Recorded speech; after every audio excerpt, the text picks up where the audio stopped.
mengatasi pencobaan melalui doa. Setelah tiba di tempat itu, ia berkata kepada mereka, "Berdoalah supaya kamu jangan jatuh ke dalam pencobaan." Kemudian ia menjauhkan diri dari mereka kira-kira sepelempar batu jaraknya, lalu ia berlutut dan berdoa, katanya, "Ya Bapakku, jikalau Engkau mau, ambillah cawan ini daripadaku, tetapi bukanlah kehendakku, melainkan kehendak-Mu lah yang terjadi." Lukas 22 ayat 39-42. Tidak ada seorang pun yang mencontohkan kekuatan doa dalam mengatasi pencobaan lebih baik daripada Tuhan kita Yesus. Ibrani 5 ayat 7 memberi kita gambaran mengapa dia berdoa kepada Bapa dengan cara yang dia lakukan dalam ayat suci tema kita. Dia, Yesus, menderita dari kengerian pemisahan dari cahaya hadirat Bapa, AMPC. Perpisahan dari Bapa itulah yang tidak pernah ingin dia alami bahkan untuk sesaat. Sebagai hasilnya, dia berlutut dan berdoa, dan ketika dia melakukannya, sesuatu yang luar biasa terjadi. Maka seorang malaikat dari langit menampakkan diri kepadanya untuk memberi kekuatan kepadanya. Lukas 22 ayat 43. Ayat ke-44 mengatakan, ia, Yesus, sangat ketakutan dan makin bersungguh-sungguh berdoa. Ingat, doa yang sungguh-sungguh dari orang benar membuat tersedianya kekuatan yang luar biasa, dinamis dalam kerjanya. Yakobus 5 ayat 16. Yesus, dalam penderitaan, berdoa lebih sungguh-sungguh.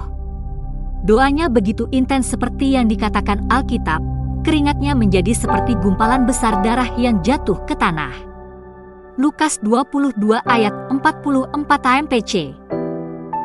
Puji syukur kepada Tuhan, doanya terkabul.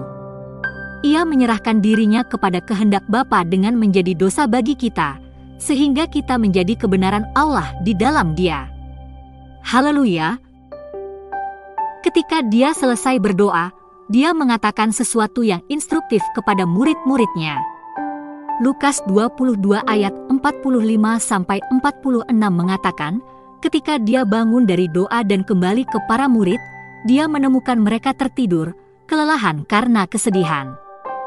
"Kenapa kamu tidur?" Dia bertanya kepada mereka.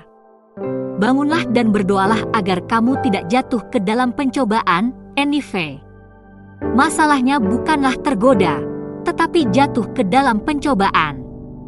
Yesus di sini menunjukkan kepada kita bahwa kita harus berdoa untuk menghindari jatuh ke dalam pencobaan. Ingat, dia akan mengalami kengerian karena dipisahkan dari Bapa, dan harus bergumul dengan pencobaan untuk berkata, "Tidak, aku tidak melakukan ini." Dia tahu dia harus berdoa, karena dia sendiri mengajarkan bahwa manusia harus selalu berdoa dengan tidak jemu-jemu, Lukas 18 ayat 1. Seperti guru, serahkanlah dirimu untuk berdoa. Sebagai ganti doa, rohmu dikondisikan untuk membedakan dan berjalan dalam kehendak Allah yang sempurna, imanmu diperkuat untuk mengatasi godaan dan menguasai keadaan. Engkau disegarkan dengan kekuatan roh untuk hidup berkemenangan setiap hari. Haleluya! Mari kita berdoa, ya Tuhan, terima kasih atas keistimewaan dan berkat doa, tempat di mana rohku dikondisikan untuk membedakan, dan selalu berjalan dalam kehendak-Mu yang sempurna, dan imanku diperkuat untuk mengatasi godaan dan menguasai keadaan. Aku diperlengkapi dan dibentengi sepenuhnya, kuat di dalam Tuhan, dan di dalam kekuatan kuasa-Nya untuk menang dengan gemilang hari ini, dan senantiasa. Amin. Ayat renungan hari ini terdapat dalam 1 Korintus 10 ayat 13, Ibrani 5 ayat 5-7 MPC.